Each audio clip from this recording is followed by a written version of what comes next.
Hello and welcome to rice is YouTube channel. আমি দেবব্রত সাহা আজকে deep অ্যানালিসিসের ভিডিওতে একটা খুব ইম্পর্টেন্ট থিম কভার করতে যাচ্ছি। থিমটার টাইটেল কি? Fiscal federalism in India.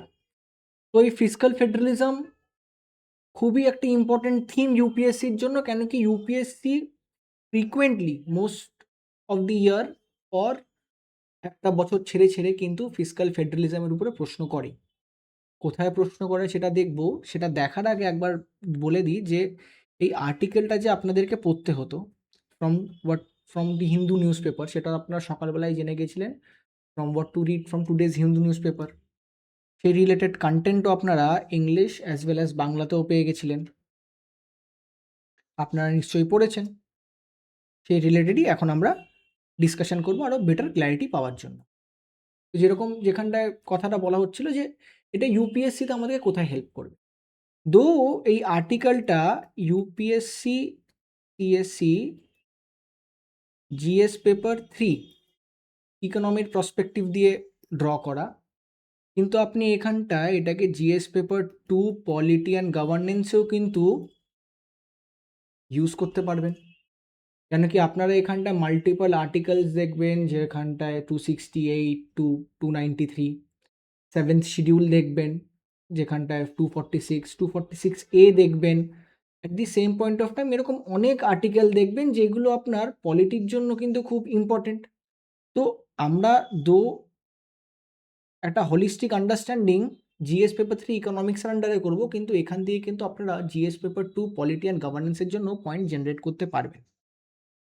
তো চলুন দেখে নিই যে তবে প্রশ্ন কিরকম আসতে পারে। যদি জিএস পেপার 3 থেকে প্রশ্ন আসে তবে কিরকম প্রশ্ন আসতে পারে ইকোনমির আন্ডারে।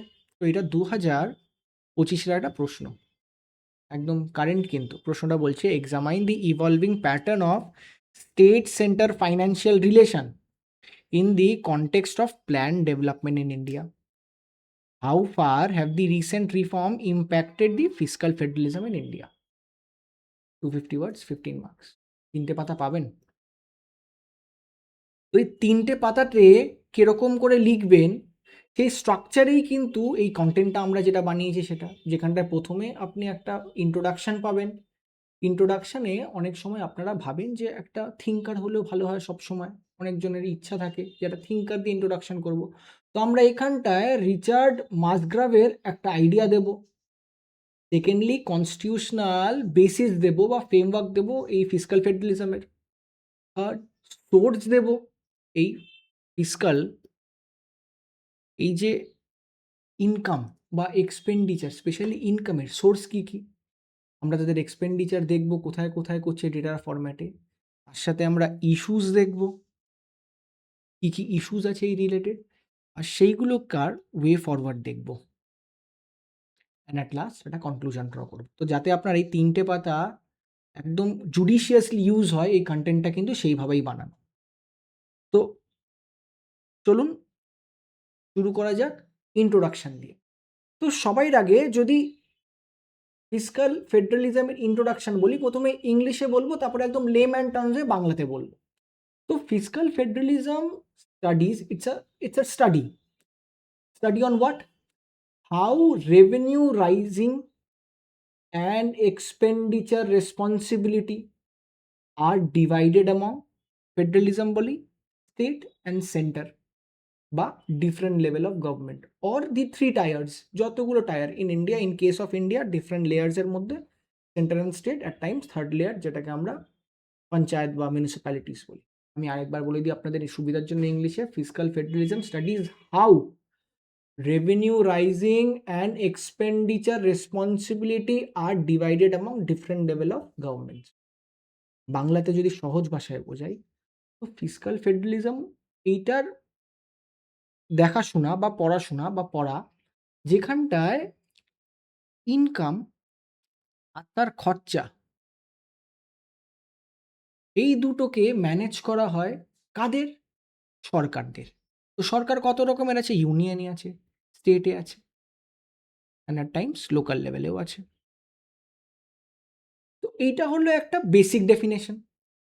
তো আমরা যদি বেসিক ডেফিনেশনের সাথে যখন বলছি ডিফারেন্ট লেয়ার্স অফ গভর্নমেন্ট, তো ইন্ডিয়ার লেয়ার অফ গভর্নমেন্ট কি? সেটাও একবার দেখে নিই আমরা, কেন কি আমরা ইন্ডিয়া স্পেসিফিক প্রশ্ন এসছে ইউপিএসসিতে, ইন্ডিয়া স্পেসিফিক। তো ইন্ডিয়ার লেয়ার কি চলুন সেটা একবার দেখে নিই। India has a quasi federal fiscal structure, সেখানটায় সেন্ট্রালের কিন্তু বেশিরভাগ যেই ট্যাক্সেসগুলোকে কন্ট্রোল করে সেগুলো কিন্তু ইলাস্টিক হয়। এবার ইলাস্টিক কি হয়, কেন হয়, সেটা একটু পরে ডিসকাস করবো। আগে ডেফিনেশন পার্টটা বা একটা ল্যাঙ্গুয়েজ পার্টটা দেখে নিই। আর যেখানটায় state most of the development এক্সপেন্ডিচার্সগুলোকে হ্যান্ডেল করে, আর স্টেট যেইগুলো হ্যান্ডেল করে those are less elastic, inelastic তো বলা যাবে না, কিন্তু less elastic than state centre.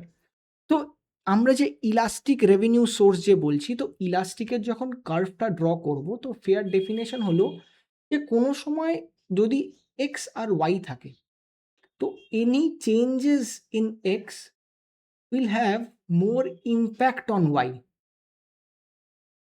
সেই জিনিস, সেই রিলেশনটাকে বলবো ইলাস্টিক রিলেশন। যখন সেম এক্সাম্পলেই if any changes in y leads to less change or minimal change in x, তবে সেটাকে আমরা লেস ইলাস্টিক বা যদি জিরো থাকে ইনইলাস্টিক বলবো। তো কার্ভটাকে কি করে ডিফাইন করব? যত আমরা দেখব যে ইলাস্টিক কার্ভ বা পারফেক্টলি ইলাস্টিক কার্ভ, তার একটা হরাইজন্টাল লাইন থাকবে, আর যত ইনইলাস্টিক হবে তার লাইনটা ততটাই ভার্টিক্যাল থাকবে। আমি যদি গ্রাফিক্যাল রিপ্রেজেন্টেশন করি আপনাদের জন্য, তবে যদি গ্রাফটা এরকম হয়, এখানটা যদি আমি প্রাইস করি PX, PX1, QX quantity, QX1, তো এনি চেঞ্জেস প্রথমে জানতাম যে এই প্রাইসে লোকেরা এতটাই কিনছে, বাট ডিউ টু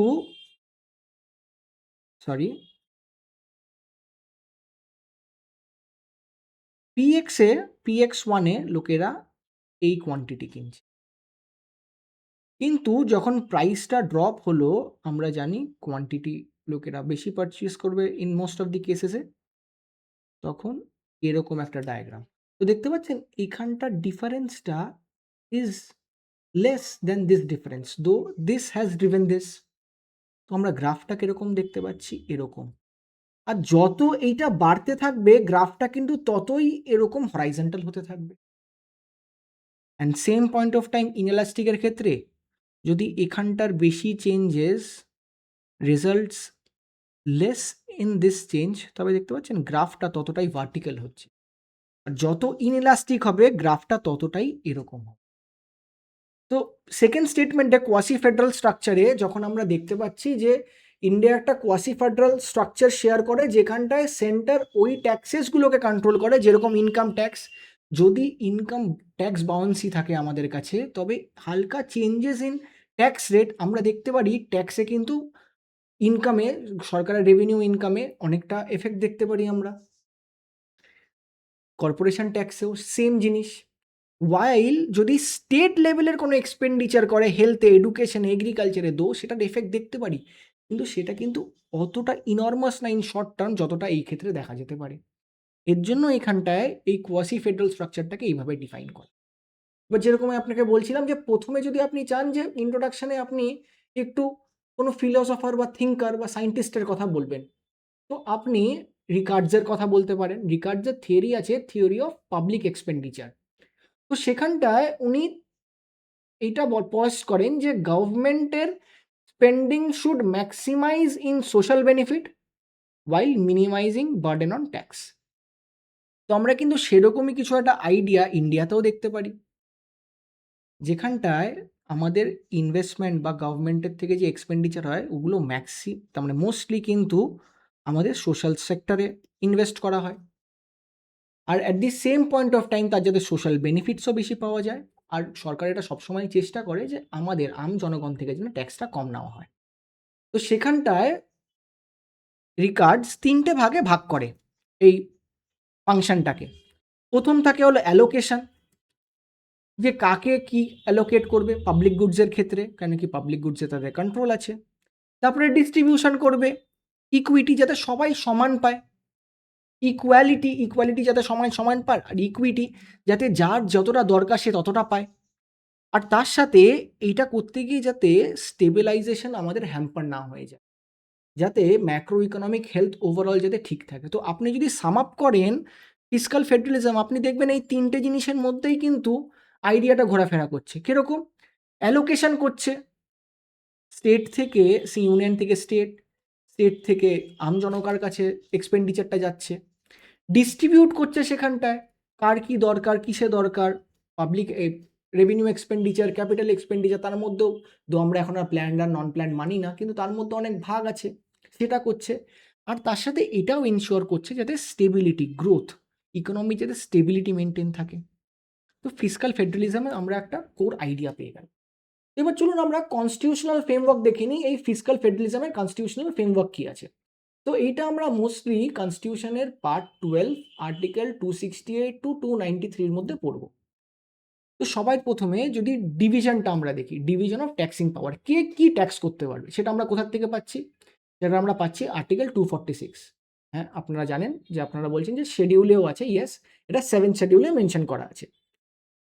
আপনারা যদি জানেন বা জানবেন নিশ্চয়ই, আপনারা কমেন্ট সেকশনে জানাবেন যে ইউনিয়নের কাছে কতগুলো পাওয়ার্স আছে, স্টেটসের কাছে কতগুলো নাম্বারটা, আর কনকারেন্ট লিস্টে কতগুলো আছে সেগুলো আপনারা জানাতে পারেন।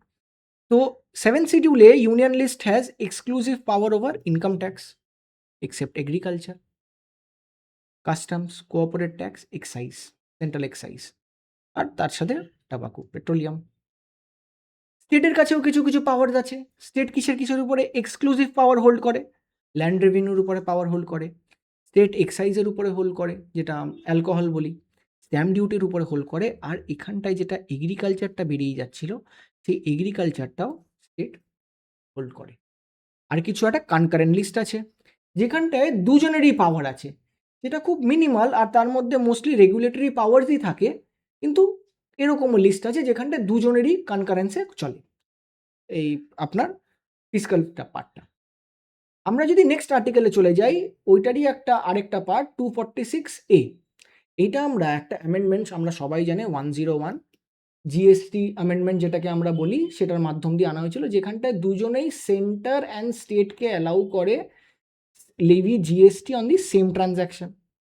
এবার তার জন্য আমরা একটা জিএসটি কাউন্সিলও দেখতে পারি 279A-তে, তো ওটা আমরা পরে কভার করব। তো এর সাথে just to get N fair idea যে জিএসটি 246A, তার সাথে এইদিকে 279A জিএসটি কাউন্সিল। তো এটা স্পেশাল প্রভিশন যেটা বাইপাস করে 7 শিডিউলকে to allow both centre and state to levy GST on same transaction.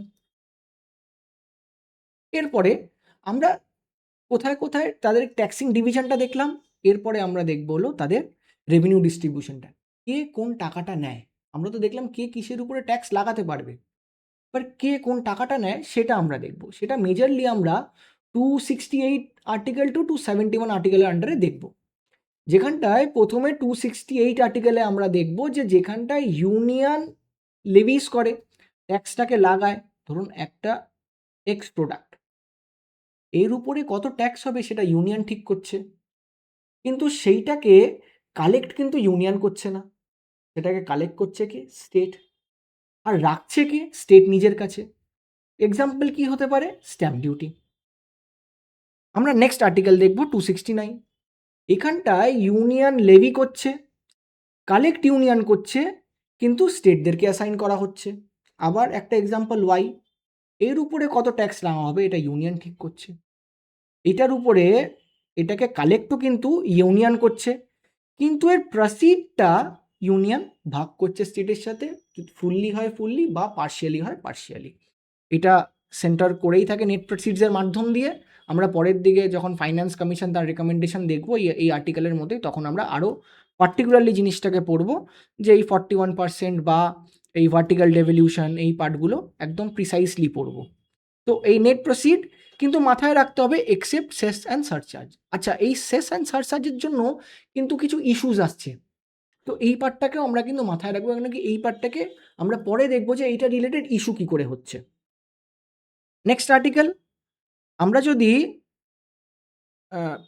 Two I am really sorry, যদি আমরা 269 আর্টিকেলটা দেখি, যেখানটা আমি বলছিলাম যে tax levied by and collected by union but assign to state, যেরকম একটা উদাহরণ ছিল হলো আইজিএসটি। আমরা নেক্সট একটা আর্টিকেল দেখব, তার মধ্যেই একটা পার্ট যে আর্টিকেল 270, যেখানটা ডিভিজিবল পুলের কথা বলা হচ্ছে। 280 ফাইন্যান্স কমিশন যেটা রেকমেন্ডেশন দেয়, যেখানটায় এই নেট প্রসিডসগুলো শেয়ার হবে ভার্টিক্যাল ডেভলিউশন আর তারপরে হরাইজেন্টাল ডেভলিউশনে। মানে লাস্ট আমরা আর্টিকেল 271 দেখবো, যেখানটা আমি বলছিলাম এই সার্চ চার্জেসের কথাটা আপনাদেরকে। তো এই সার্চ চার্জেস রিলেটেড এই আর্টিকেলটা বলে, যেখানটায় এই আর্টিকেলটা পারমিট করে যে সেন্টার ফুললি সার্চ চার্জ নিজের কাছে রাখুক 100% অফ ইটস রেভিনিউ, সেখানটা যাতে স্টেটের সাথে এটা শেয়ার না করে। আচ্ছা, এই শেয়ারিংটা হওয়ার পরেও আমরা যখন দেখলাম যে article 268 fully, 269 at some and 270 vertical ডেভলিউশনের মাধ্যমেও যদি কিছু কিছু স্টেটসের ল্যাকিং থেকে থাকে, তবে সেটা কোনখান থেকে ফিল আপ হবে? গ্র্যান্ট ইন এডের মাধ্যম দিয়ে ফিল আপ হবে। তো প্রথম গ্র্যান্ট ইন এড আমরা আর্টিকেলটা পড়বো বলে 275, যেখানটা স্ট্যাটিউটারি গ্র্যান্ট, যেইটা রেকমেন্ডেশন ফাইন্যান্স কমিশন থেকে আসে, আর যেটা কি মাথায় রাখবেন কনসোলিডেটেড ফান্ড অফ ইন্ডিয়া থেকেই কিন্তু চার্জড হয়। আমরা নেক্সট আর্টিকেল দেখব 282 আর্টিকেল। সেখানটায় আমরা স্ট্যাটিউটারি গ্র্যান্ট না, কিন্তু ডিসক্রিশন গ্র্যান্ট দেখব। যে ডিসক্রিশন গ্র্যান্টটা টু সাম এক্সটেন্ট এখন আর নেই, কিন্তু তবুও আছে। এই ডিসক্রিশন গ্র্যান্টটা থ্রু সেন্ট্রাল স্পন্সার্ড স্কিমের মাধ্যম দিয়ে করা হচ্ছে, যেখানটায় সেন্টার কিছু কিছু প্রজেক্টস, যেটা কি কনকারেন্ট লিস্টে বা স্টেট লিস্টেও কিছু কিছুর এফেক্ট দেখা যায়, সেইগুলো ইমপ্লিমেন্ট করে থ্রু দিস প্রসিডিয়ার। তো এই শেয়ারিংটা আইদার 60-40 রেশিওতে হয় বা 90-10 রেশিওতে হয়। আচ্ছা, আপনারা যদি সেন্ট্রাল স্পন্সার্ড স্কিম জেনে থাকেন বলবেন তো, সেন্ট্রাল সেক্টর স্কিমের সাথে এর ডিফারেন্সটা কি? কমেন্ট সেকশনে নিশ্চয়ই জানাবেন। তার সাথে এটা একটা নোটওয়ার্দি পয়েন্ট যে 16th ফাইন্যান্স কমিশন কিন্তু এই shifted towards performance link grant, যেরকম আমি আগেই বলছিলাম যে ডিসক্রিশন গ্র্যান্ট কিন্তু আগে ছিল। 16th ফাইন্যান্স কমিশন কিন্তু এই রকমের ডিসক্রিশন গ্র্যান্টগুলোকে বন্ধ করে দিয়েছে, কেন কি অলরেডি 41 থেকে সে 40 থেকে 42-তে শিফট করেছিল, পরে 41-এ চলে এসেছিল আবার ভার্টিক্যাল ডেভলিউশনটা। তো এখন পারফরমেন্স লিঙ্ক, যার যত ভালো পারফরমেন্স তাকে তত বেশি গ্র্যান্ট দেওয়া হবে। এক্সাম্পল লোকাল বডিজদেরকেও গ্র্যান্ট দেওয়া হচ্ছে যদি আপনি স্টেট ফাইন্যান্স কমিশন এস্টাবলিশ করেন, তারা যদি ট্যাক্সেসগুলোকে ঠিক করে লেভি করে, কালেকশন করে। আচ্ছা, তো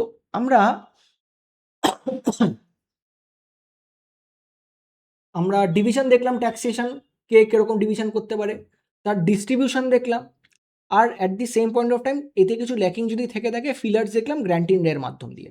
এবার আমরা কিছু ইনস্টিটিউশনাল পিলার্স দেখব যারা খুব ম্যান্ডেটারি এই সিস্টেমটাকে চালানোর জন্য। তো যেরকম প্রথমেই বলছিলাম, প্রথম ইনস্টিটিউশনাল পিলার হলো গিয়ে আর্টিকেল 280 ফাইন্যান্স কমিশন। যে ফাইন্যান্স কমিশন একটা কোয়াসি জুডিশিয়াল বডি, যে প্রত্যেক 5 বছরে রিকমেন্ড করে কি করে হরাইজন্টাল ফর্মুলা আর ভার্টিক্যাল ফর্মুলা ডেভেলপ হবে। এবার আপনাদের মতো হরাইজন্টাল ফর্মুলা ভার্টিক্যাল ফর্মুলা কি?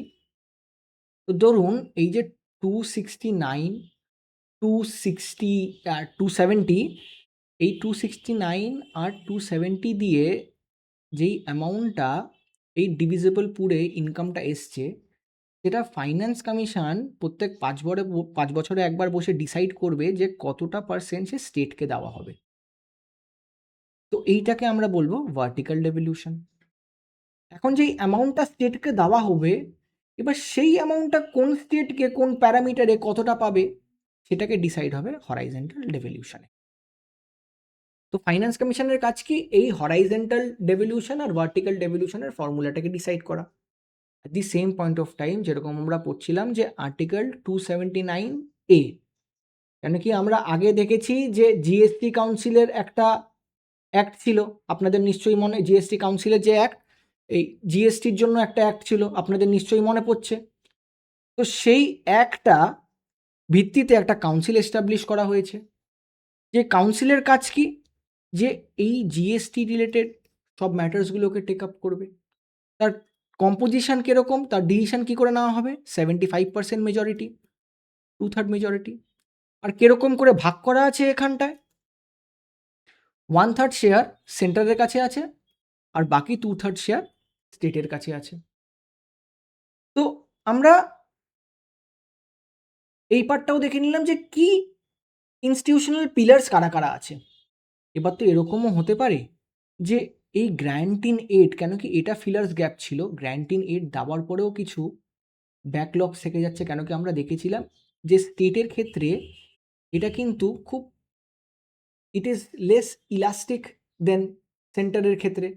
চেঞ্জেস ইন এক্সপেন্ডিচার তত তাড়াতাড়ি তাদের ট্যাক্সটাকে বাড়ায় না। তবে সেই ক্ষেত্রে কি করা যেতে পারে, সেই ক্ষেত্রে কনস্টিটিউশন কিছু বরোয়িং পাওয়ার্স দিয়েছে, যে বরোয়িং পাওয়ার্সটা আমরা আর্টিকেল 292 আর 293 এর মাধ্যম দিয়ে দেখি। তো আর্টিকেল 292 এটা অ্যালাউ করে যে ইউনিয়ন বড় করতে পারবে ফ্রম দি মার্কেট, কিন্তু সেটা সিকিউরিটি কে দেবে, কনসোলিডেটেড ফান্ড অফ ইন্ডিয়া, কিন্তু তার নিয়ম কিন্তু পার্লামেন্টই সেট করবে। Article 292 293 is written on the same line, যেটা ইউনিয়নের ক্ষেত্রে, যেটা কেন্দ্রের ক্ষেত্রে 292, সেটা ইউনিয়নের স্টেটের ক্ষেত্রে, রাজ্যের ক্ষেত্রে 293 এটা অ্যালাউ করছে যে স্টেটও বড়োইং করতে পারবে। কিন্তু হ্যাঁ, এই 293-তে একটা সাবক্লজ 3 আছে। এই সাবক্লজ 3 কি বলছে, যে স্টেট এর কনসেন্ট, রাজ্যের কনসেন্ট নিতে হবে কেন্দ্রের থেকে যদি কোনো এরকম লোন বাকি থেকে থাকে কেন্দ্রের কাছে রাজ্যের। তো কেন্দ্রের কাছে যদি রাজ্যের কোনো লোন বাকি থেকে থাকে তবে তার পারমিশন নিতে হবে, সে বড় করতে পারবে না, even if legislature, state legislature যদি সেটাকে পাস করে দেয়। সেটা নিয়ে আমরা একটা রিসেন্ট ডিসপিউটও দেখতে পেরেছি কেরালার ক্ষেত্রে, যেখানটায় অফ বাজেট বরোয়িং আর ডেপ্ট সিলিং নিয়ে কিন্তু বারবার প্রশ্ন উঠেছে। কেন কি এখানটায় আবার বলা হচ্ছে যে এই যে অফ বাজেট বরোয়িংসগুলো যে হচ্ছে, অফ বাজেট বরোয়িং কি, যেটা বাজেটের মধ্যে যে বরোয়িংসটা দেখানো হচ্ছে না, পিএসইউ বা এরকম কোনো আলাদা জায়গার থেকে স্টেটের নাম করে বা ইউনিয়ন তার নাম করে লোন তুলছে, এবার সেইগুলো তো স্টেবিলিটি নষ্ট করছে। তো এই স্টেবিলিটির জন্য অফ বাজেট বরোয়িংস নিয়েও কিন্তু আমরা রিসেন্ট কনফ্লিক্ট দেখতে পাচ্ছি, যার হুক কিন্তু আবার সেই কনস্ট্রেন্টস, যে তার উপরে কনস্ট্রেন্টস বসিয়ে দেওয়া হচ্ছে বলেই তারা লোন নিতে পারবে না। কেন, কেন কি তারা আগে কেন্দ্রের থেকে লোন নিয়েছে। তো আমরা এই পার্টটাও দেখে নিলাম যে যদি গ্র্যান্ট ইন এইড থেকেও টাকা পেতে আমাদের মুশকিল হয়, তবে আমরা কোন কোন জায়গা থেকে টাকা পেতে পারি। বাট লাস্ট আমরা একদম মাইনিউট পয়েন্টে ঢুকে যাব যে স্টেট কোনখান থেকে, কেন কি প্রবলেমসও মোস্টলি আমরা দেখতে পাচ্ছি স্টেটের ক্ষেত্রেই হচ্ছে। কেন কি 293 সাবক্লজ 3 তো স্টেটের উপরে এক্সামশনস বসাচ্ছে, বলছে এক্সামশনস মানে রেস্ট্রিকশনস বসাচ্ছে। তো স্টেটের আমরা দেখিনি যে ইন্ডিয়ান স্টেটসদের তাদের কোথায় কোথায় তাদের ট্যাক্স রেভিনিউ, তাদের ট্যাক্স ইনকাম হবে আর নন ট্যাক্স ইনকাম হবে। তো আমরা যদি প্রথমেই বলি, প্রথমে ট্যাক্স ইনকাম আমরা স্টেট জিএসটির ক্ষেত্রে দেখতে পারি, স্টেট এক্সাইজ ডিউটি অ্যালকোহলের ক্ষেত্রে দেখতে পারি, আমরা ভ্যাট অন পেট্রোলিয়াম দেখতে পারি, at the same point of time stamp duty আর রেজিস্ট্রেশনের ক্ষেত্রেও আমরা দেখতে পারি। আমরা ভেহিকলের ফিজের ক্ষেত্রেও দেখতে পারি যে স্টেট এখান থেকে চার্জ করতে পারছে, ইলেকট্রিসিটি ডিউটি অ্যান্ড ল্যান্ড রেভিনিউর ক্ষেত্রেও আমরা এখানটায় দেখতে পারি।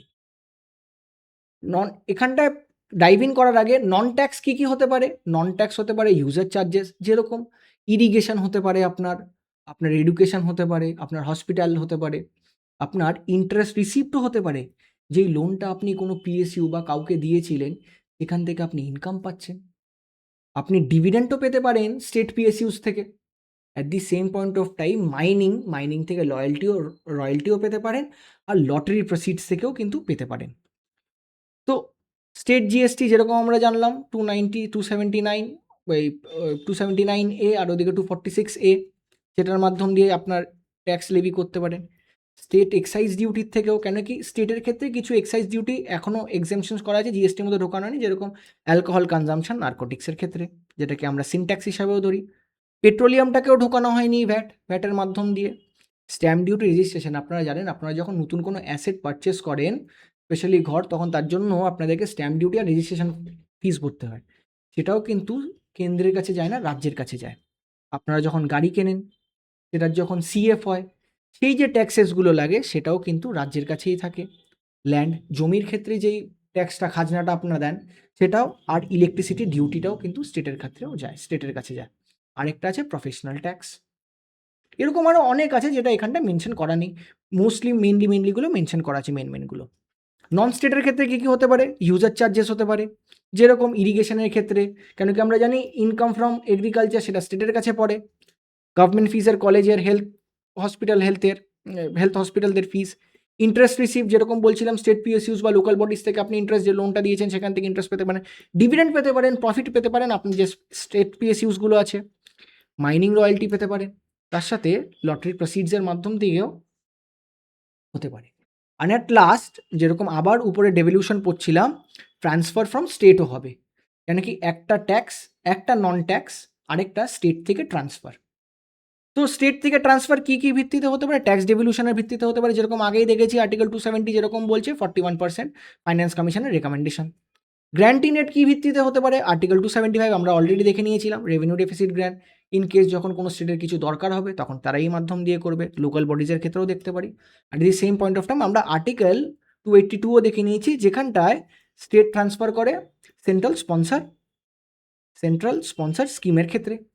একটা উদাহরণ যদি দিই, জল জীবন মিশন, পিএম কিষাণ, যেখানটায় ইউনিয়ন আর স্টেট মিলে দুজনেই কন্ট্রিবিউশন করে সেই ফান্ডটার মধ্যে, যেই ফান্ডটা এই রকমের একটা সোশ্যাল রেসপন্সিবিলিটিকে ফুলফিল করতে গিয়ে খরচাটা যেটা পড়বে।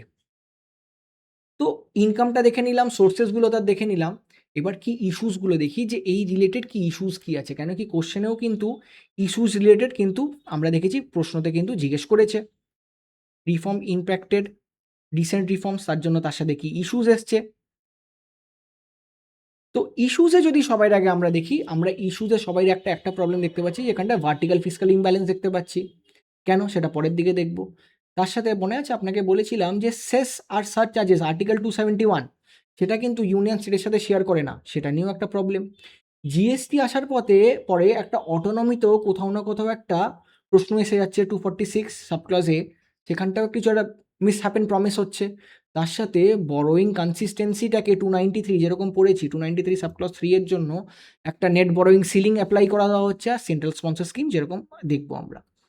তো সবার আগে যেরকম ফিসকাল ভার্টিক্যাল ইমব্যালেন্স, যেখানটায় সেন্ট্রাল এই নিজের পুলের 60% অ্যাপ্রক্সিমেটলি 60% রেভিনিউ নিজের কাছে আসে, কিন্তু এর মধ্যে 60% কিন্তু expenditure, total expenditure of the country, তার 60% পাবলিক এক্সপেন্ডিচার স্টেট করে। তো কোথাও না কোথাও আমরা ইমব্যালেন্স দেখতে পাচ্ছি। সেকেন্ড আমরা একটা দেখতে পাচ্ছিলাম, যেটা বলছিলাম আর্টিকেল 271 এর ক্ষেত্রে, যে দো গ্রোথ অফ সেস অ্যান্ড সারচার্জেস বেড়েই যাচ্ছে, কিন্তু এখানটায় স্টেট কোনো রকমেই তার ভাগ পাচ্ছে না, কারণ কি ডিভিজিবল পুলে এটা এফেক্টিভনেস দেখাচ্ছেন না। এখানটায় একটা 16 ফাইন্যান্স কমিশন একটা প্রপোজ করেছে, বলেছে কি গ্র্যান্ড বার্গেন, যেখানটায় স্টেট নিজের ডিভিজিবল পুল থেকে একটু কমও পার্সেন্টেজ নিতে রাজি হয়ে যাবে যদি এই সেসটাকে যদি তার একটা ভাগ দেওয়া হয়। তো এখানটাও এটার উপরেও চর্চা চলছে। সেকেন্ড, ইরোশন অফ অটোনমি, যেরকম জিএসটির ক্ষেত্রে বলছিলাম 246A, one nation one tax আনার পরে কিন্তু স্টেটরা কিন্তু অনেক অটোনমি হারিয়েছে তাদের ট্যাক্সেসের ক্ষেত্রে। আমরা ওয়েস্ট বেঙ্গলের ক্ষেত্রে দেখি, যেখানটা বারবার এখানটা এক্সিকিউটিভ গভর্নমেন্ট এই কথাটাই বলতে থাকে যে ট্যাক্সটা আসার পরে, even in case of Tamil Nadu, যে ট্যাক্সগুলো আসার পরে তাদের ইন্ডিপেন্ডেন্স অনেকটাও কম হয়েছে, তার রেভিনিউ ইন্ডিপেন্ডেন্সটা। আর তার সাথে আমরা একটা বরোয়িং কনস্ট্যান্ট দেখতে পারি, যেখানটায় বারবার নেট বরোয়িংস লিমিট লাগিয়ে দেওয়া হচ্ছে, ফ্লেক্সিবিলিটি, সেখানটা একটা টার্ম কি ইউজ করা হচ্ছে যে ইট ইজ জেনারেলি ফিক্স 3%, যে কোনো প্রজেক্টের স্টেট গ্রস স্টেট ডোমেস্টিক প্রোডাক্টের 3% অবধি আপনি সেই স্টেট একটা ট্যাক্স নিতে পারবে। তো সেটা কেস সুপ্রিম কোর্টেও গেছে, কেরালাও সেই নিয়ে সুপ্রিম কোর্টে চ্যালেঞ্জ করেছে, সেখানটায় মাল্টিপল ভার্ডিক্ট এসছে। তো এই সাবক্লজ 3 এর যে একটা ইমপ্লিকেশন সেটা ইস্যুসে আমরা দেখতে পাচ্ছি। অ্যান্ড অ্যাট লাস্ট যখন সেন্ট্রাল স্পন্সর স্কিম আসছে, তখন আবার যেরকম আগেই বলছিলাম যে 60% খরচা যখন স্টেট করছে, কিন্তু অ্যাপ্রক্সিমেটলি 60% ইনকাম সেন্ট্রালের হচ্ছে, তবে এই রকমের একটা ফিক্সড ক্রাইটেরিয়া কেন, যেখানটা 60-40 রেশিওতে ভাগ করা হচ্ছে, 90-10 রেশিওতে ভাগ করা হচ্ছে, সেখানটা স্টেটের অসুবিধা হচ্ছে, তার জন্য তাকে আবার 293 হেল্প নিতে হচ্ছে, আবার 293 হেল্প নিলে আবার সাবক্লজ 3 তাকে একটা লিমিটেশন প্রোভাইড করছে। তো এটা একটা ওয়ে ফরওয়ার্ড কী হতে পারে? তো আমরা ওয়ে ফরওয়ার্ড এখানটা 6টা পয়েন্টে দেখব। প্রথম দেখব সেস নিউট্রালাইজেশন, যেটা তারা পাও না সেটা তাদেরকে পাইয়ে দেওয়া হোক, জিএসটিতে কিছু রিফর্মস নেওয়া হোক, তার সাথে রেভিনিউ ফ্লোর গ্যারেন্টি দেওয়া হোক তাদেরকে, স্টেটসদেরকে, লোকাল বডিজকে এম্পাওয়ার করা হোক যাতে তারা ডিপেন্ডেন্ট না থাকুক ট্যাক্সের উপরে, তারা এনেবলার হোক। At the same point of time একটা ফ্লেক্স সেন্ট্রালি স্পন্সার্ড স্কিম দরকার। And at last institutional dialogue দরকার 279 এর মাধ্যম দিয়ে। আর তার সাথে দেখব যে এরকম আর কি আছে, আর্টিকেল 263 কি এরকম কিছু কথা বলছে। আর যদি বলে থাকে এই রকমের কমিশনসগুলোকে কাউন্সিলসগুলোকে কে এস্টাবলিশ করবে সেটাও আমরা দেখব। তো সবার প্রথমে সেস নিউট্রালাইজেশন, যেখানটায় যে গ্র্যান্ড বার্গেন যেটা 16 ফাইন্যান্স কমিশন বলেছে সেটাকে যাতে ইমপ্লিমেন্ট করা হোক। জিএসটি 2.0 রিফর্মসে যাতে সিস্টেমটাকে আরও স্মুথ করা হোক, 5% আর 18%-এ ভাগ করে দেওয়া হোক। আর পেট্রোলিয়াম আর ইলেকট্রিসিটি যেটা এখন বাইরে আছে জিএসটির আওতায়, সেটাকেও যাতে তার মধ্যে নিয়ে আসা হোক, যাতে সিঙ্ক্রোনাইজেশন হয় পুরো ট্যাক্স স্ট্রাকচারের ইন্ডিয়াতে। থার্ড, আমরা দেখতে পাচ্ছি একটা রেভিনিউ ফ্লোর গ্যারেন্টি যাতে দরকার, যাতে যখন জিএসটিতে তারা সাইন বা রাজি হয়েছিল তারা দেখেছিল অনেক রকমের লস ফেস করতে হয়েছিল, রেভিনিউ লস। তো সেরকম যাতে না হোক, স্টেট যাতে গ্যারেন্টি করে যে no state guarantees that no state absolute revenue falls below a certain level. Previously আগে যে লেভেলে ছিল, যেরকম আগে স্টেট প্রমিস করেছিল যেটা পার্টিকুলারলি কিছু কিছু টাইমসের পরে দেবে, কিন্তু আবার 279-এর প্রবলেমের জন্য সেটা কোথাও না কোথাও স্টলড হয়ে গেছে। At the same point of time local body empowerment যাতে হোক, কেন কি তাদেরকে যাতে ট্যাক্স ডিপেন্ডেন্ট না রেখে ফিসকাল অটোনমি তাদের যাতে আছে, তারা যাতে নিজে জেনারেট করতে পারে, যাতে তারা স্টেট ফাইন্যান্স কমিশনের সেই ম্যান্ডেটগুলোকে ইমপ্লিমেন্ট করে লোকাল প্রপার্টি ট্যাক্সগুলোকে নিতে পারে। তার সাথে যেরকম আগেই বলছিলাম, যখন 60% রেভিনিউ ইনকাম সেন্ট্রালের হচ্ছে কিন্তু 60% স্টেট খরচা করছে, তবে এই ফ্লেক্সি মডেল একটা নিয়ে আসুক, যেটা যাতে 60-40 আর 90-10-এর সাথে ফিক্স না থাকুক, কিন্তু হেজ করা হোক প্রোডাকশন লিঙ্কের সাথে, যে যার যত আউটকাম পারফরমেন্স বেস, যার ভালো যত আউটকাম তাই সে তত বেশি গ্র্যান্ট পাবে। অ্যান্ড অ্যাট লাস্ট যেরকম বলছিলাম যে ইনস্টিটিউশনাল একটা কনসেনসাস নিয়ে আসতে হবে, যেখানটায় ইন্টারস্টেট কাউন্সিল এস্টাবলিশ করতে হবে under the article 263। And yes, এটা প্রেসিডেন্ট এটাকে এস্টাবলিশ করতে পারে কোন ক্ষেত্রে, যদি তার কিছু মনে হয় যে পাবলিক ইন্টারেস্টের সাথে কিছু জড়িত আছে। তো ফিসক্যাল ডিসপিউট তো নিশ্চয়ই একটা পাবলিক ইন্টারেস্ট।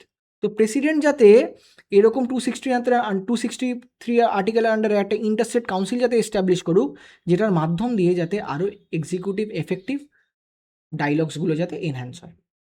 তো অ্যাট লাস্ট আমরা যদি একটা ব্যালেন্সড কনক্লুশন ড্র করি এখান থেকে, আমরা এটা বলতে পারি যে India's fiscal architecture must evolve through central coordination, উপর থেকে centralise form to equitable partnership, যাতে স্টেট, সেন্টার আর লোকাল গভর্নমেন্ট তারা যাতে ইকুইটেবল পার্টনারশিপে চলে, আর নাহি তারা ডিপেন্ডেন্ট হোক স্টেট সেন্টারের উপরে আর লোকাল বডি স্টেটের উপরে, at the same point of time সেন্টারের উপরে। সেটাকে আমাদের ফাইন্যান্স কমিশনের যদি এফিসিয়েন্সি লিঙ্ক যদি ক্রাইটেরিয়াটাকে আমরা দেখি, তবে যেটাকে আমরা পরের দিকে গ্র্যান্ড ফ্রন্টের দিকেও শেষটাকেও দেখতে পাচ্ছিলাম, that will also help us in becoming a বিকশিত ভারত বাই 2047। তো আজকের ভিডিও এটুকু অবধি। আরেকটা জিনিস অ্যাড করে দিই এর সাথে, যদি আপনারা কেউ ইউপিএসসি মেন্স বাংলায় লিখতে ইচ্ছুক, তবে আপনারা আমাদের রাইস আইএসের এই কন্টেন্টটাও পড়তে পারেন, যেটা ইকুয়ালি এমফ্যাসিস দিয়ে বানানো আর ইউপিএসসি টার্মিনোলজিস ইউজ করেই বানানো, যাতে আপনাকে গুড মার্কসও ফেচ করে, যাতে আপনার লার্নিং আর কনসেপ্টের মাঝখানে ল্যাঙ্গুয়েজের যাতে ব্যারিয়ার না থাকে। তো অ্যাট এন্ড, যদি আপনার এই ভিডিও ভালো লেগে থাকে, do like this video, subscribe to rice is YouTube channel, কেন কি সাবস্ক্রাইব করলেই প্রিলিমস সামনে আসে সেটারও আপডেট পাবেন। At the same point of time editorial explain, সেটারও আন্ডারস্ট্যান্ডিং হবে বেটার, তাতে আপনার একটা হোলিস্টিক আন্ডারস্ট্যান্ডিং খুব ভালোভাবে প্রিপারেশন হবে। তো again thank you, keep preparing.